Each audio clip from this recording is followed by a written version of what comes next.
Ashama daawwattoota keenya obirraa oduu isin dhageessisnaa duratti matoota oduu. Baayidaar yeroo sadaffaaf rookeetii Maqalee keessummeessaa buluun dhagahameeti jira. Abiy Ahmed sa'a 72 keessatti VLF'n harka kanadhaa jechuun akeekkachiisan. Gammachuu ayyaana mana murtiitti dhiyaachuun dhagahame. Gareen OBN Harargee baanaa jiran san dhaganii salphinaan gaggeeffaman. Harargee bahaa dirree xayyaaratti mormiin guddaan dhohuun dhagahame. Oduu biyya alaa keessaa laaliin koronaa vaayirasiin muddee dhufu jalqabuun dhagahame. Khanasi olitti isin geenye matoota oduuti amma oduu bal'inaa wajjin an leellisaa sabaati. Wiixata ganama irraa sa'aatii 12 irratti magaalaa Bahadaarratti torbaan lama jidduutti yeroo sadiif dho'iinsi dhagahamuu jiraattonni naannichaa dubbataati jiru. Muummichi ministeera Abiy Ahmed humna waraanaatii fi VLF'n sa'aatii 72 keessatti yeroo isiniif kenne harka kennadhaa jechuun dhaamaniiti jiru. Dabalatatu kanaaf daraartuu Shaamii. Ministeerri muummee Itoophiyaa Abiy Ahmed wayita loltoonni gara magaalaa Maqalee qajeelaa jiran kanatti humna Tigraay keessa jiraniin akka harka kennatan sa'aatii 72 kennan. Muummee ministeera Abiy Ahmed hooggantoota TPLF aduun keessan lixaa jirti jechuun harka akka kennatan ergaa dabarsan. Gareen kun beekamtuu naannoo Tigraay kan bulchan adda bilisa baasaa uummata Tigraay TPLF hanga dhumaatti hin falmadha jechuunis irra deddeebiin hima. Lola kanaan hanga ammaatti dhibbaan kan lakkaa'aman yoo lubbuu dhaban kumaatamaan buqqaaniiru jaayu'enniin lolli kun hawaasa irratti rakkoo namoomaa geessisaa jechuudhaan illee akeekkachiise. Guyyootaan dura waraanni Itoophiyaa jiraattota Maqalee 500 ta'aniif ergaa dabarsee waraanni magaalattii marsuu meeshaalee waraanaa jajjaboo waan dhimma ba'uuf lammiileen akka of eeggataniis akeekkachiisa kenne. Gama kaaniin dhiifamni hin jiru jechuudhaan dubbii himaa waraanaa hoogganaan TPLF bulchaa naannichaa Dabrasiyoon Gabra Mikaa'el Rooyitersitti akka himanitti humnoonni isaan adeemsa waraanaa federaalaa irratti gufuu ta'aa jiru jedhan. Badiiwwan garaagaraa erga jiranis tasuma hin milkooyne jechuudhaan Rooyitersitti himan. Gama kaaniin buufata xiyyaaraa magaalaa Aksum hidhattoota TPLF amanamoo ta'aniin diigamee jechuudhaan qondaaltonni Itoophiyaa himan. Himannaan dhiyaateef gama TPLF wanti ibsame hin jiru sababa tajaajila telekoomiin citee jiruufis qaama walabaarraa mirkaneessuu hin danda'amne. Mootummaan federaalaa akka jedhutti magaalota gurguddoo naannichaa kanneen akka Aksum, Adawaa fi Addagiraat fa'aa to'achuu beeksise. Haa ta'u malee erga lolli waraanaa kun eegalee as qunnamtiin adda cituu isaatiin odeeffannoo kana qaama walabaarraa mirkaneessuun daran cimaa taasisee jira. Ibsa guyyaa dilbataa muummee ministeera Abiy Ahmed baaseen hooggantoonni TPLF deemsi badii keessanii irratti aduun dhiitee jirti akkasumas bakka keessan bahuu hin dandeenye keessa galuu keessan ammatti sa'aatii 72tti ifatti satti nagaan akka harka kennitan gaafanna jechuun carraadhumaa kenneefii jira. Godina Harargee bahaa aanaa dirree xayyaaraatti halkan edaa hiriirri mormii guddaan gaggeeffamu maddi keenya OIB'tti himan. Dhugaadha wanti ba'ametti Andra kullin tawa isaan hawaasa irratti miidhaa geessisee dabalata keerra maqaa aanaa jedhatti jedhatti foolii gala guutuu aanaa jedhatti jedhatti intala isaanii gabbaatanii fudhatanii kana gubbaan ijoollee qeerroo argamee keessatti mucaa qeerroo yaamu tokko dhawaniitti akka aanaa jedhatti jedhatti edas egaa intala isaan tidhasan booda jaalakkoo tidhanii sababoota fincilli akkuma tiisetti jira. Gama biraatiin wanni deemamaa jiru fincilli kun maaliif as qofarratti akka xiyyeeffatee fincilli kun akka guutuu Oromiyaa keessatti xiyyeeffatu as qofarratti akka Oromoon hin deebine Oromoo Oromiyaa guutuu Oromiyaa akka xiyyeeffatee fincila kana kaasanii muddan dhaamsa akkana gootanii barbaannaa beekte yeroo hedduu diinni asirratti arginu tolee jira waan ta'eef kanaaf qabsoon waloodha waan ta'eef yeroon Oromiyaatis akka Harargeettis akkuma guutuu Oromiyaatis ta'e fincilli kun itti fufuu qaba beekte kanaaf wanni haalli amma aanaa dirree xiyyaaraa keessa deemee jiru Harargeetii biraa keessa galee jira kanaaf akka miidhaan gargaraa hin geenye yeroon Oromiyaatis taatee fincila kana qabsoo kana waliin akka nuti kana dhaabbatanii jechuun namni dhawame hin jiru garuu ijoolleen qeerroo bakkatti jetti maatii keenya dararaa jiran halkan galgaluu dhufanii maatii keenya dararaa jiran boochisaa jiranii akkana waywaashisaa jiranii yeroo nuti baqannee ilmaan keessa fidaa jiranii maatii keenya bu'anii dagguraa jiranii kanaaf wanni deemamaa jiru waan baay'ee nama yaachisiisu beekte namni kaduu hin jiru garuu hanga ammaatti hindaan hospitaala illee hin deemne garuu iddoo dhuunfaatti akka laalamu jiru wallaanaa jira beekte kanaaf amma dura kaduu dhuunfaa hin jiru garuu wanni immoo deemamaa jiru maatii keenya irra hedduu dhiibbaa gargaraa geessisaa jiru. An biraanuu hin qabu maaltu jira wanni biraa gabaabumatti uummanni Oromoo guutuun xiqqaa guddaadhaan bahaa dhiyaan kaabaa giddaan bahanii falmachuu qabu. Wanni guddaa wanni nu bilisoomsa wanni silaayyoo takka illee harka diinaatiin baasaa qabsu. Wanni qabsoo warra laaluuf takka jirtu.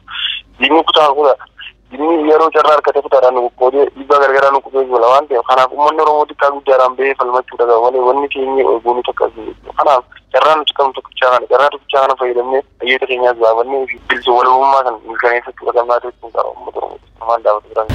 Gareen miidiyaa OBN godina Harargee Bahaa naacina san deemuudhaan uummata dogongorsuuf akka isaan hayyoota Oromoo maqaa balleessuuf yaalan qeerroon irratti dammaquudhaan ofirraa ari'uu maddi keenya waabitti himeeti jira. Wantiniin ibsachuu barbaadu yaani kanachuu barbaadu irraan tana OBN miidiyaa boqolloodha. Guyyaa irraan tana uummata keenya aanaa cinaqsan dhaqee uummata keenya dogongorsiisuudhaaf san osoo ta'in nama san qofa osoo ta'in hayyoota keenya akka isaan arrabsan guutisuu barbaadeeti. Uummanni keenya garuu maqaa hammeenya waan akkasii hin qabu garuu warra jiru jira warra hattoota gantoota warra maqaa qeerrootiin aangoo qabatee waajjiran kan jarkaa qabutu jira.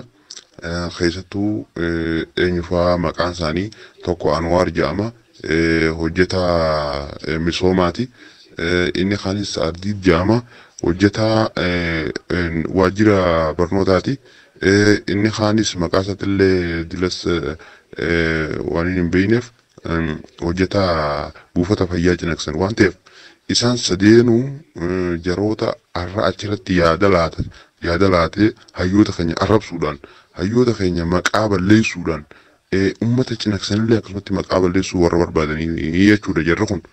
Kanaafuu jarri kun olola hin taane hayyoota keenya hayyoota qaqqaalii arrabsuu osoo hin ta'in kanaafuu akka isaan irraa ibboota jiran irraa of qusatan hayyoota keenya arrabsuurraa uummata cinaqsanillee maqaa balleessuu cinaqsan kabaja qaba. Kanaafuu kanaan isiniin jaa galatooma jabaadhaan isiniin jaa. Ji'a tokko oliif eessa buuteen kan dhabame qondaalli ABO Koloneel Gammachuu ayyaanaa har'a mana murtiitti dhiyaachuun dhagameeti jira. Dabalatatu kanaaf Daraartuu Shaamii. Baatii takkaa oliif achi buuteen isaa kan dhabame qondaala ABO Koloneel Gammachuu ayyaanaa mana murtii caffee mudaatti dhiyaate hooggantoota ABO fi qondaaltonni ABO akkasumas miseensonni ABO ajjeefama artistaa Haacaaluu Hundeessaa booda hidhaman ammaas himata tokkoon malitti mana hidhaa adda addaa keessatti ukkaamsamanii dararamaa jiran.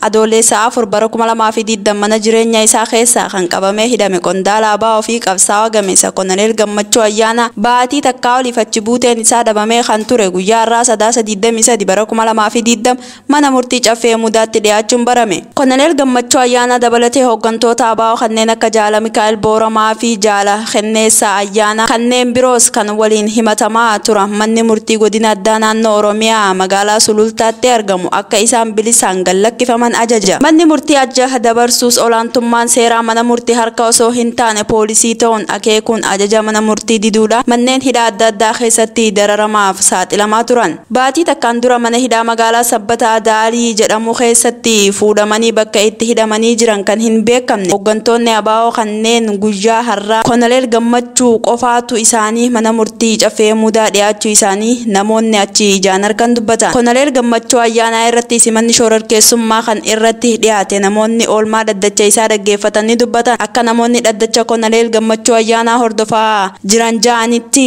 himanni irratti dhiyaateef yaada maalii qabda jechuun abbaan seeraa yoo gaafatu akkas jechuudhaan dubbate. Ani qabsaa'aa haqaati malee shororkeessaa miti jechuudhaan yaada isaa kan kennee dubbatan. Hoogganaa olaanaa fi qabsaa'ota haqaa kanneen akka Jaala Abdii Raggaasaa gurraandhala 29 bara 2020 kan hidhame hanga ammaatti himata tokkoon maletti manneen hidhaa adda addaa keessatti oromummaa yakka taatee fi dararamaa kan jiru tahuu Jaala Mikaa'el Booramaa fi Jaala Kenneessaa ayyaanaa adoolessa 3 bara 2020 mana jireenya isaanii keessaa kan ukkaamsaman yeroo ammaa bakka itti hidhamanii jiran maatii isaa tahee jaallan qabsoo isaanii akkasumas dhaabni isaanii ABO'n bakka isaan jiran barbaade argachuu hin dandeenye. Kanan gammaasiniin biraan geenye oduu biyya keessaati immoo oduu biyya alaa. Ameerikatti tallaaliin koronaa vaayirasii muddee dhufurraa jalqabuu danda'a jedhame dabalatatu kanaaf Maamad Abdusalaam.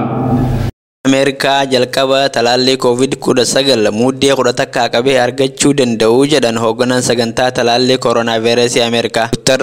Monsef Silaw miidiyaa CNN'tti talaallichi mirkanoofnaan karoorriin keenya gara wirtuulee talaallii sa'aatii 24 keessatti raabsuudha jechuun himan. Yeroo isaan kana himan jiran kanatti Ameerikaan koronaavaayirasiin akkuma dabalaa jirutti jira. Ameerikaan hanga yoonaa namoota dhukkubichaan qabaman miliyoona 12 yoo ta'u namoonni 200,255 lubbuu dhabaniiru jedha odeeffannoon John Hopkins. Lakkoofsi kun akka addunyaatti isa guddaadha jedhama. Dhaabbatni qorichaa Pfizer fi BioNTech talaalliin isaan oomishan atattamaan akka isaaniif ragga'u iyyataniiru. Talaalliin doozii 2 qabu harka 95 akka hojjetu mirkanaa'ee jira. Pfizer dhuma waggaa kanarratti doozii miliyoona 50 naan oomishaa jira. Bulchiinsa nyaataa fi qorichaa Ameerikaatti koreen dhimma talaallii muddee 10 wal gahuun talaallicha raggaasuu fi dhiisuu irratti mari'ataa jira. Dr. Silawun qorichi kun ragga'ee guyyaa tokko yookaan 2 booda kennamuu danda'a jedhan. Talaalliin kun hanga baay'ina uummataa naannoleetiin raabsamaa jedhama. Dr. Silawun kutaalee biyyattii eenyu talaallicha dursee argachuu akka qabuu fi murteessuu jedhan. Haa ta'u malee namoonni irra caalaan saaxilamoo kan ta'an manguddootaa fi hojjettoota fayyaa dursa argachuu qabu jedhan. Dhaabbanni qorichaa Moderna jedhamus talaalliin isaa harka 95 akka hojjetu mirkaneessee raggaasisuuf torbee dhufu keessa gaafii dhiyeesse. Dr. Silawun sadarkaa talaallichi amma irra jiruun Ameerikaan madiinummaa hoomaa baatii caamsaa keessatti qabaachuu dandeessi. Yeroos namoonni harki 70 ta'an talaallii ni argatu. Malees waa'ee talaallii kana yaadni namoota sirrii hin taane hir'isaa deemuun namootni fudhachuu jalqabu. Kun baay'ee nu gargaaraa jedhan. Jireenyi isaa duriitti osoo hin deebiin dura talaallichi argachuu qabaa jedha. Dr. Silawun Faawuchiin ogeessa gameessa qorannoo dhukkuboota daddarboo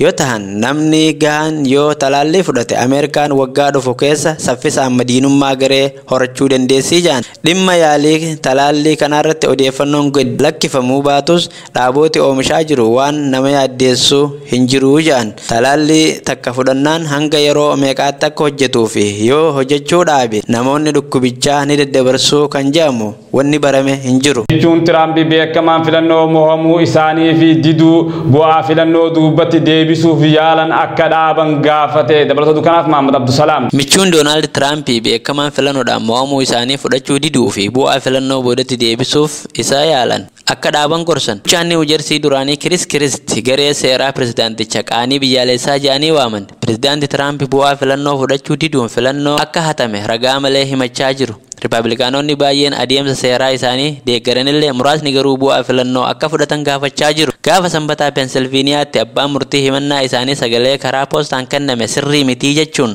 jalaa kuffisaniiru. Tiraamp filannoo ilaalchisuun himata dhiyeessan abbaan murtii kuffise. Tiraamp Baayiden injifatee jedhan garuu bu'aan filannoo didan abbaan murtii Maatiiw Bireeyin jedhamneetu dhiyaatee jechuun turan. Miidiyaa ABC jedhamurratti sanbata darbe dhugaa dubbachuuf gareen seeraa pirezidaanticha qaanii biyyaalessaa tahaa jiru jedhan.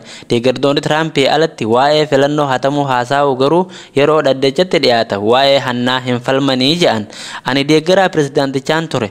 Isaas filadheera garuu filannoon hundi bu'aa qaba waan ta'eef jiruu akka hin taanetti yaaduu itti fufuu hin dandeenyu jedhan. Kana malees falmii pirezidaantichi Baayiden waliin yeroo jalqabaaf taasisaniif kan qopheessan nama kana abbaa seeraa garee Tiraamp kan bakka bu'an Sidney Powell ibsa gaafa kamisaa kennanii ragaa tokkoyyuu otoo hin dhiyeessin sirni filannoo elektiroonikii sagalee baay'ee kan Baayidenitti geeddareera kan mo'achuu dandees maallaqa kooministii jedhan. Gareen duula Tiraamp gaafa sanbataa ibsa baaseen aadde Sidney Powell adeemsa seeraa kana kan gochaa jiru karaa ofii isheetiin malee nuun bakka buutee mitii jedhan. Haa ta'u malee jalqaba baatii kanarratti miseensa